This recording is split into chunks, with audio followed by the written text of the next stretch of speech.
Principalement établis au Mali, au Niger, au Nigeria et au Bénin, les Songhai font partie des peuples qui ont le plus marqué le Moyen-Âge et l'époque moderne africaine. Peuple jadis composé du Sorko pêcheur, du Gou chasseur et du Gabibi agriculteur, installés à Koukia vers le 8e siècle, ils allaient plus tard être à l'origine d'un empire qui couvrait une superficie de près de 2 700 000 km². Né d'un métissage entre Soninké, Peul, Touareg et Gourmandché, bien que la religion traditionnelle fait partie intégrante dans la vie de tous les jours, ils sont pour la grande majorité des musulmans. Dans leur capitale de Gao et à Tombouctou, le savoir, les livres et la science islamique tenaient une grande importance, surtout à l'époque des Askias. Le commerce transsaharien connaît son apogée durant leur règne et le legs qu'ils ont laissé au Soudan occidental n'est pas près de disparaître.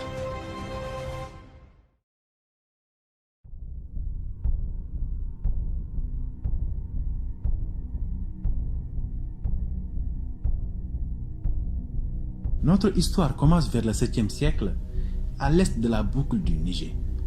C'est à Koukia, sur le fleuve Niger, en aval de Gao, que vivait la population Songhai. Des témoins en sont les statuettes en terre cuite trouvées dans les cimetières d'Achindasika et de Karegourou. Plusieurs légendes expliquent l'origine des Songhai. L'une d'elles rapporte que l'ancêtre Faramakan Boté, d'un père Sorko et d'une mère Génie, se serait allié avec les Gou chasseurs et les Sorko pêcheurs et établit ainsi son pouvoir sur un peuple de paysans dans la région de Télébari.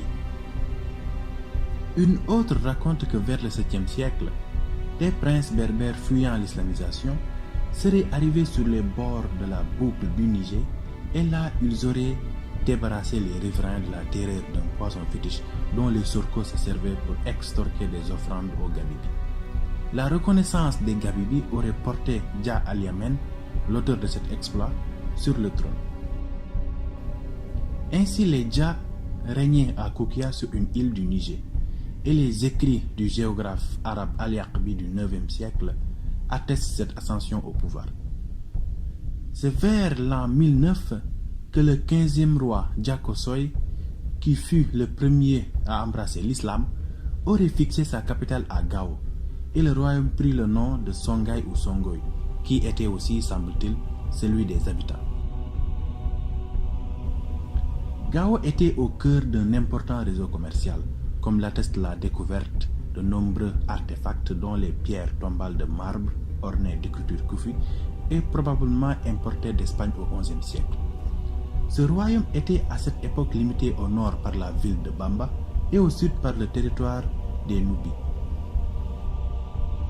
Au fil des années, l'influence du Songhai se faisait ressentir jusqu'à Tombouctou, dont la fondation en tant que ville remonterait, admettons généralement, au début du XIIe siècle, mais aussi dans la zone des lacs et même jusqu'à Walata. Cependant, un puissant rival s'était levé dans l'ouest, sur le bif occidental du Niger, vers 1235. C'est l'Empire du Mali. En 1325, les troupes de l'empereur Mandeng Kanka Moussa s'emparèrent de Gao et le Songhai devient vassal du Mandeng. 10 ans plus tard, la dynastie des Dja est remplacée par celle des Si ou Soni, qui appartenait d'ailleurs à la même famille. Le premier prince du Songhai, Soni Ali Kolen, inaugura ce que l'on appellera le second empire Songhai et dès 1335 rompit les liens de vassalité qui attachaient le Songhai au Mali. Toutefois, Tombouctou et Walata restent sous la domination mandingue, ainsi que la région des lacs, le Massina et Djéné. Le royaume de Gao avait pris sa puissance surtout jouissant de sa position de carrefour du commerce transsaharien entre les pays arabes et l'Empire du Mali. Une voie commerciale qui s'est proliférée surtout depuis le pèlerinage du Mansa Moussa à la Mecque. En peu de temps, le royaume Songhai devint très riche, plus riche même que l'empire mandé, et c'est ce qui a permis à Si Ali Kolen de se libérer des Maliens.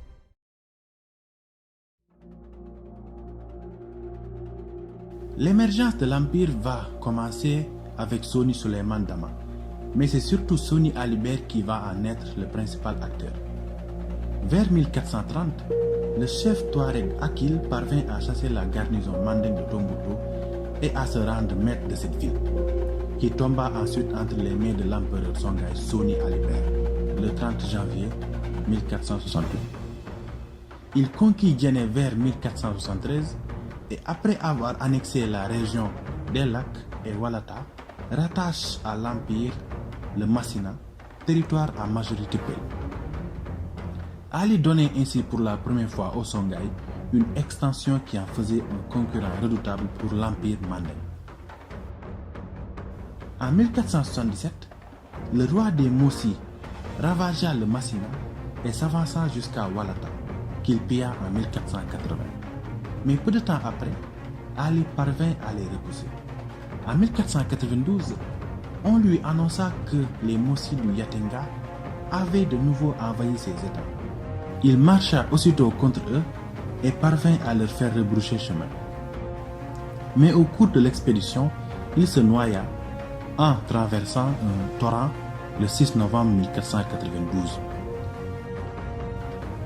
À la mort de Soni Alibert en 1492, sa succession allait se disputer entre son fils et successeur désigné Soni Baro et un de ses généraux et gouverneurs de la ville de Ombori, Mohamed Touré ou Mohamed Silla, originaire du Fouta Toro et d'origine soninké.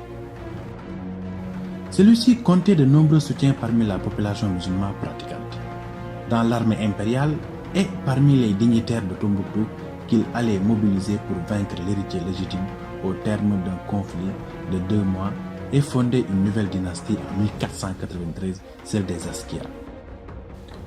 La première action de l'Askia fut la conquête de ce qui restait de l'Empire du Mali. Il lança une guerre sainte contre le royaume animiste Moussi de Yatenga au sud, mais elle se solda par un échec sanglant. Il mena par la suite des invasions réussies dans les États Aoussa à l'est et dans les régions occupées par les Berbères au nord, comme Agadez et les mines de Tegaza qui, par leur production du sel, allaient enrichir Songhai pendant des décennies. Le règne de l'Askia Mohamed sera marqué par un encouragement de l'islamisation de la région, produisant notamment une floraison de la vie intellectuelle à Tombouctou, dont les lettrés l'avaient soutenu dans sa prise de pouvoir et qui allait devenir l'un des plus grands centres intellectuels de l'islam.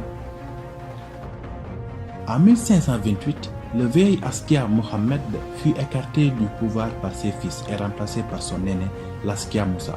Il mourut très âgé à 95 ans. Après une période d'instabilité marquée par l'assassinat de l'Askia Moussa, le pouvoir fut repris par la lignée de l'Askia Mohamed, avec l'ascension sur le trône de ses fils, l'Askia Ismaïl en 1537, puis l'Askia Ishak en 1539. C'est sous le règne de ce dernier que Songhai eut un premier différend majeur avec son puissant voisin marocain au nord. Ce dernier, dirigé par Ahmed Al-Haraj, décidait de revendiquer les lucratives mines de Tegaza, alors sous contrôle de Songhai. Il adressa un ultimatum à l'Askia Ishak, qui répliqua en faisant rasier la région de Dra, au sud du Maroc, afin de montrer sa puissance. En 1557, le nouveau sultan marocain Mohamed Es-Cheikh, de mer noire africaine et surnommé de ce fait Al-Abd, le Noir, revendiqua à son tour Tegaza et l'occupa, tuant au passage des représentants de l'Askia présents sur place. En 1590, Ahmed El Mansour, le nouveau sultan du Maroc, demanda au Songhai d'abandonner les mines de Tegaza, mais Ishak II refusa catégoriquement.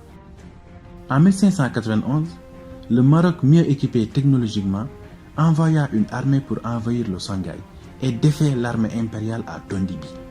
Après quelques mois de résistance, la partie occidentale du Songhai, incluant les centres commerciaux et intellectuels de Tombouctou et de Djenné, ainsi que la capitale de Gao, tombèrent sous la coupe du sultan marocain Ahmed El Mansour, qui remercia Dieu de lui avoir permis d'unir la race de Sem, c'est-à-dire les Sémites dans l'acception biblique, et la race de Ham, c'est-à-dire les Noirs dans l'acception biblique, lui-même étant moitié noir et moitié arabe.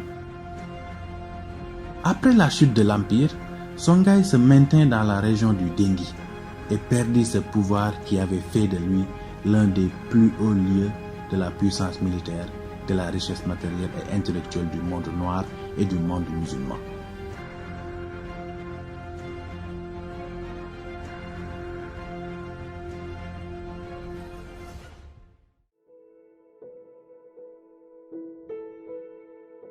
De nos jours, les Songhai comptent plusieurs groupes. Parmi ces groupes, nous pouvons citer les Kurtai, qui sont nés de métissage entre Sorko-pêcheurs et Peul-pasteurs. Leur culture reste très proche de celle des Peuls et on les retrouve au Mali, au Niger et en petits groupes au Nigeria. Ensuite, on a les Wogo, qui sont une division des Kurtai plus proches des Songhai que des Peuls. Ils sont cultivateurs et pratiquent la riziculture, la pêche et l'élevage.